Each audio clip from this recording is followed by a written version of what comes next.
ان دنوں پاکستان میں الیکشن ہو رہے ہیں. جو الیکشن ہے اس میں 2 نئی چیزیں ہیں. ایک چیز میں پہلے بتاتا ہوں, پھر نواز شریف نے ایک اتحاد کیا اس کے بارے میں بات کرنا چاہتا ہوں.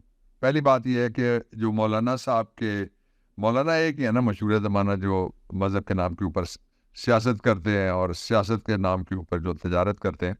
ان کے جو والد صاحب تھے وہ بھٹو صاحب کے ساتھ سرحد کے وزیر اعلیٰ بنے, اور پھر 1982 سے لے کے مولانا جو ہے وہ ضیاء الحق, بینظیر بھٹو, نواز شریف, مشرف, آصف زرداری, اور ہر ایک کے ساتھ صوبائی اور قومی حکومتوں میں مسلسل حصہ دار رہے. کبھی کشمیر کمیٹی, کبھی اسلامی نظریاتی کونسل, کبھی فاٹا پولیٹیکل ایجنٹس, اور ہر طرح کی مراعات انہوں نے لیے. اور مولانا نے 40 سال حکومتوں میں گزارے ہیں اور ان کی پارٹی نے, انہوں نے 40 سال میں آپ کو کیا دیا, اب وہ کیا دے سکتے ہیں آپ خود اندازہ لگائیے. دوسرا عوامی نیشنل پارٹی ہے. یہ عوامی نیشنل پارٹی میں میرے بڑے کلائنٹ بھی ہیں اور میری ایک شاگرد بھی ہیں جو خان عبدالولی خان صاحب کی پوتی ہیں مریم سنگین ولی, بڑی اچھی وہ لائر ہیں, ینگ لائر ہیں. اور وہ جو پارٹی ہے اس کا ایک اور پہلو میں آپ کے سامنے رکھنا چاہتا ہوں کہ یہ ڈاکٹر خان سے لے کے جو خیبر پختونخوا کے وزیر اعلیٰ تھے ہوتی, وہ حیدر غزن ان کے والد صاحب, اللہ تعالیٰ ان کو بخشے, وہ میرے دوست بھی تھے, وہ میرے کلائنٹ رہے. یہ رہے 2 دفعہ وزیر اعلیٰ. اور بھٹو صاحب کی 70 کی گورنمنٹ سے لے کر بے نظیر کی 88 اور پھر آصف زرداری صاحب والی 2008 کی حکومتوں میں یہ شراکت داری ان کی رہی. 2008 سے 2013 تک 3 صوبوں اور مرکز میں یہ حکومت میں رہے. اور ان کی سیاست میں کیا کرامات آپ کے لیے پہلے ہوئی ہیں کہ اب وہ آپ کے لیے بہت زبردست قسم کا کوئی کام کرنے جا رہے ہیں, یہ اندازہ بھی آپ خود لگا سکتے ہیں. اب مینگل فیملی ہے, وہ جو والد صاحب تھے وہ بھی مرحوم, اور موجودہ جو ہیں وہ صاحب بھی رہے ہیں, بلوچستان کے وزرائے اعلیٰ دونوں رہ چکے ہیں. اور حکومتوں میں وہ تقریباً ہر دفعہ شراکت دار بھی رہے ہیں. لیکن موجودہ حکومت پہ جو پھر جو خواہشیں جو ان کی ضرورتیں, ان سے آپ اندازہ لگائیے کہ وہ کب جا کے آپ کی خدمت کریں گے. 2 دفعہ جن کے پاس جس گھر میں وزرائے اعلیٰ شپ رہی ہوئی ہو. اس کے ساتھ ہی جو سندھ کی حکمران حکومت کا جو میں نے آپ کو بتایا وہ 1970 میں بنی, 1977 میں پھر بنی, 1988 میں بنی, 1993 میں بنی, 2008 میں بنی. 20 سال سے زائد پاکستان اور 30 سال سے زائد سندھ کے پروونس میں ان کو حکومت ملی. ملک کے 4 صدر پی پی کے رہے اور 4 بار پرائم منسٹرشپ جو اب ان کے پاس آئی. لیکن اگر صوبائی جمع قومی حکومت تقریباً نصف صدی سے زائد کی حکومتوں کے بعد بھی ان کے جو موجودہ نوجوان لیڈر ہیں وہ کہتے ہیں کہ آپ مجھے موقع دیں اور جو پہلے باپے نہیں کر سکے وہ میں کروں گا. باپے تو سب کے ہی بابے ہوتے ہیں, میرے ہوں, آپ کے ہوں, کسی اور کے ہوں, بابا بابا ہی ہوتا ہے. لیکن اب جو کچھ رہ گیا ہے وہ میں آپ کے سامنے رکھتا ہوں. مسلم لیگ پہلے جو اس سے پہلے ضیاء اور پھر آزاد, اور آزاد سے مطلب غیر جماعتی, 1985, 1990, 1997, 2013, 14 سال سے زائد شریف خاندان پاکستان کے اندر, اور 20 سال سے زائد پنجاب میں یہ حکومت. 3 بار نواز شریف پرائم منسٹر رہا, اس کا بھائی پرائم منسٹر بنا, اس کا بھتیجا چیف منسٹر بنا, بھائی اس کا چیف منسٹر بنا, 3 بار ملک کے صدر ان کے رہے. اگر وہ بھی تقریباً 40 سال سے زیادہ لوٹ مار کے علاوہ کچھ نہیں کر سکے جو ان کے خلاف کیسز سامنے آتے رہے, تو اب وہ آپ کے لیے کیا کریں گے؟ آپ یہ کہنا کہ ہمیں ایک موقع اور دے دو, اس کے مقابلے میں اگر آپ سادہ میتھمیٹکس جانتے ہیں تو میں آپ کے سامنے حساب رکھتا ہوں. ایک طرف وہ پارٹیاں ہیں جنہوں نے 72.5 سال پاکستان پہ حکمرانی کی ہے, جو خاندان ہے. دوسری طرف وہ عمران خان ہے جو صرف 3.5 سال اقتدار میں رہا ہے. کس نے فرق ڈالا, کس نے عزت دی, کس نے حقیقی آزادی دی, کس نے عام لوگوں کے لیے صحت کارڈ دیا, کس نے گھر گھر پیسے بھیجے کووڈ میں اور اپنا نام نہیں لکھا؟ وہ کون ہے جو ریاست مدینہ کے راستے پہ چلانا چاہ رہا تھا اس ملک کے نظام حکومت کو؟ اور وہ کون ہے جس نے ایبسلوٹلی ناٹ کہا؟ اور وہ کون ہے جو پاکستان بچا سکتا ہے؟ اس کا فیصلہ آپ نے کرنا ہے, اور یہ فیصلہ آپ نے کرنا ہے ووٹ سے. اب میں نواز شریف نے ایک اتحاد کیا ہے جو کراچی کی پارٹی ہے, میں اس پارٹی پہ کوئی تبصرہ نہیں کروں گا. ذرا سنیے گا نواز شریف کا اپنا تبصرہ اس پارٹی کے بارے میں کیا ہے. یہ جو مداری اب سامنے آ رہے ہیں اور یہ جو آپ کو دھوکہ دینے کی کوشش کر رہے ہیں, کسی کے دھوکے میں پاکستانیوں بالکل بھی نہیں آنا. آپ ایک تیاری رکھیں, ووٹ ہے, آپ کی حقیقی آزادی, آپ کی اصلی خود مختاری, آپ کے بدلہ لینے کا جو آپ کے ساتھ ظلم ہوئے, زیادتیاں ہوئیں, مہنگائی بم گرا, گیس بم گرا, جرمنی سے آنے والی جو ہماری امداد ہے, برطانیہ سے آنے والی امداد ہے, IMF سے آنے والی جو ہماری امداد ہے, اربوں سے آنے والی امداد, وہ اربوں روپے سارے لٹ جاتے ہیں, پاکستان کو کچھ نہیں ملتا. اور جو آنے والا سال شروع ہوگا اس میں گیس کی قیمتیں, گیس ابھی سے نہیں ہے, میرے گھر میں بھی نہیں ہے, جس لا آفس میں بیٹھ کے میں یہ بات کر رہا ہوں اس کے ہیٹر میں بھی اس وقت گیس موجود نہیں ہے, تو وہ قیمت اور بڑھائی جائے گی. آپ صرف قرض کے رقم واپس کرنے کے لیے ان کو ووٹ دیں گے. اگر آپ چاہتے ہیں کہ خود مختاری حقیقی آزادی ہے تو عمران خان کے لیے کوئی کسی کی پرچی آپ لیں, آپ کسی کے جلسے میں جائیں. کل کمال کر کے رکھ دیا جو پی ٹی آئی کے ایبٹ آباد کے لڑکے تھے, انہوں نے کسی نے پوچھا کہ آپ یہ جو جلسہ دوسری پارٹی کا ہو رہا ہے اس میں کیوں آئے؟ اس نے کہا ہمیں تو کرنے نہیں دیتے, اب ہم جلسہ ہائی جیک کیا کریں گے. اور وہ جھنڈے لے کے گھس گئے وہاں. انہوں نے کیا کیا ذرا دیکھے کہ یہ یوتھ کسی سے نہیں رکے گی. مستقبل عمران خان کا. پاکستان پائندہ باد.